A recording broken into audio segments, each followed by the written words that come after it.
Hello' friends, কি খবৰ আপোনালোকৰ? আশা কৰোঁ সকলোৱে ভালে আছে। আজি এই বিউটিফুল ষ্ট্ৰিপলেছ কুৰ্তি ফুল ভিডিঅ' আপোনালোকৰ মাজলৈ লৈ আহিলোঁ। এইটো মই মেখেলা চাদৰ কাটি বনাইছিলোঁ।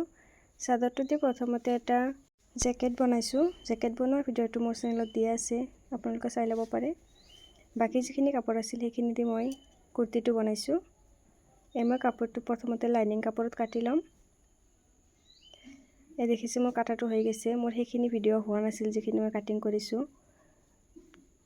আপোনালোকক মই কাটিং কৰা ভিডিঅ'টো বেলেগ এটা কাপোৰত দেখাই আছোঁ। যেতিয়া মই এডিটিং কৰিব ধৰিছোঁ তেতিয়া মই দেখিছোঁ যে মোৰ ভিডিঅ'টো হোৱা নাই। সেইকাৰণে মই বেলেগ এটা কাপোৰত আপোনালোকক বুজাই দিম মই কেনেকুৱাকৈ কাটিলোঁ। এইটো ধৰি লওক মই কুৰ্তিৰ কাপোৰটো লৈছোঁ। শোল্ডাৰ লৈছোঁ মই 6.5, আপোনাৰ চাইজ অনুযায়ী লৈ ল'ব। বাকী নৰ্মেল কুৰ্তিৰ দৰে একে। আৰু মলটো মই 6.5 লৈছোঁ।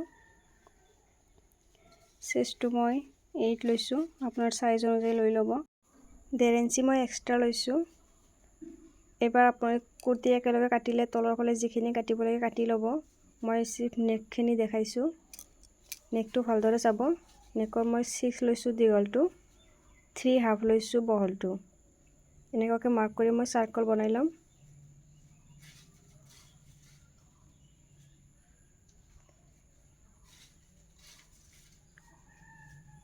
এইবাৰ ওপৰৰ পৰা 4.5 এটা মাৰ্ক কৰি ল'ম। আৰু এইফালে 1 ইঞ্চিত এটা মাৰ্ক কৰিম।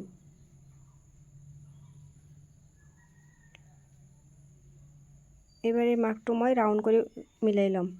এইখিনি আৰু মলৰ চাইডে মিলাই ল'ম। এইবাৰ চিলাই যিখিনি যাব এক্সট্ৰা 1/2 ইঞ্চি কৰি মই ওপৰত এটা মাৰ্ক কৰি লৈছোঁ। দেখিব পাৰিছে? এইখিনি নিয়ম, বাকী একো নিয়ম নাই। এনেকুৱাকৈ কাটি ল'ব। মই কুৰ্তিটো চেম এনেদৰে কাটিছোঁ। মোৰ ভিডিঅ'টো হোৱা নাই, সেইকাৰণে মই এইটো কাপোৰত কাটি দেখালোঁ।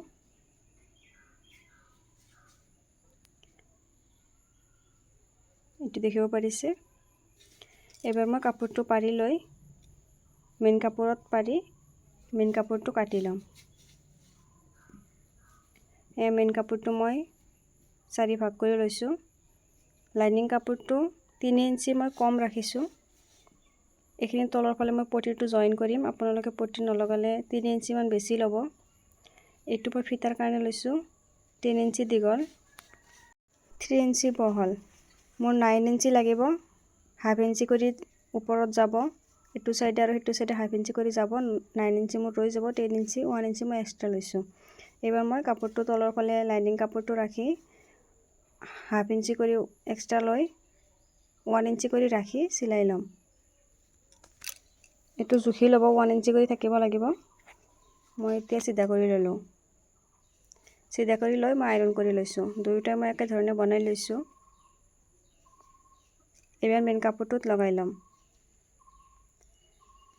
চিধা চাইডে মই লাইনিং কাপোৰটো লৈছোঁ, পিন লগাই লৈছোঁ। যিটো মই মাৰ্ক কৰিছিলোঁ এইটো চাইডেতো একেধৰণে মাৰ্ক কৰি ল'ম। 1 ইঞ্চি ৰাখি মই চাইডেদি যিখিনি এক্সট্ৰা কাপোৰ লৈছোঁ চিলাবৰ কাৰণে সেইখিনি মই ধুনীয়া কৰি মাৰ্ক কৰি ল'ম। এইবাৰ যিখিনি মই মাৰ্ক কৰিছোঁ যিটো মাৰ্কৰ ওপৰেদি চিলাইটো কৰি ল'ম।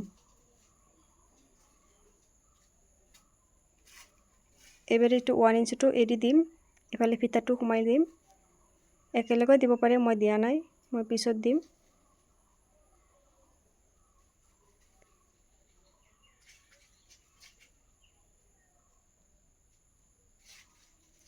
মই চিলাই লৈছোঁ। এইবাৰ তলৰ ফালেদি মই ফিটাখিনি সোমাই ল'ম।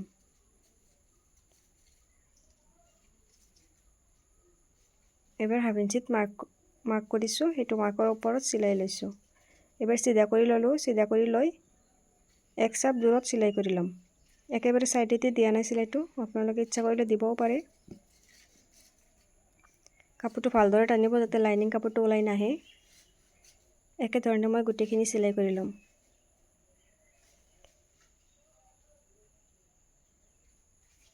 আৰু এটা চাইড মই চিলাই কৰি লৈছোঁ। এইবাৰ ফিটাখিনি সোমাই ল'ম।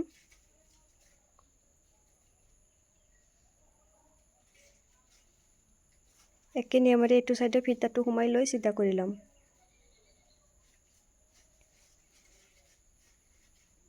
মোৰ জইন হৈ গ'ল। ইয়াৰো মই এক চাপ দূৰত এটা চিলাই কৰি ল'ম। মই গোটেইখিনি চিলাই কৰি ল'লোঁ। সাইডেদি মই মাৰ্ক কৰি লৈছোঁ, আপোনাৰ সাইজ অনুযায়ী মাৰ্ক কৰি লৈ চিলাই কৰি ল'ব। মই চিলাই কৰি লৈছোঁ। এবাৰ তলৰ ফালেদি সাইডটো চিলাই কৰি ল'ম। এই দেখিব পাৰিছে মই তলৰ ফালে 3 ইঞ্চি এক্সট্ৰা লৈছোঁ, লাইনিং কাপোৰতকৈ বেছি লৈছোঁ। এনেকুৱাকৈ মই সাইডটো চিলাই কৰি ল'লোঁ। তলৰ ফালে চিলাই কৰি লৈ মই চাদৰৰ যিটো পটি থাকে এইটো পটি মই এক্সট্ৰা কৰি পিছত লগাইছোঁ, ওপৰেদি দুইটা সাইডেই লগাইছোঁ। এইটো দুইটা সাইডেই পিন্ধিব পাৰিব, আপুনি ইচ্ছা কৰিলে এনেকুৱাকৈ বনাব পাৰিব। সো ভিডিওটো কেনে পালে কমেণ্ট কৰি জনাব। ভাল লাগিলে লাইক কৰিব, শ্বেয়াৰ কৰিব। মোৰ চেনেলত নতুন হ'লে মোৰ চেনেলটো ছাবস্ক্ৰাইব কৰিব। আজিৰ কাৰণে এইখিনি আছিল। সকলোৱে ভালে থাকিব। Bye bye.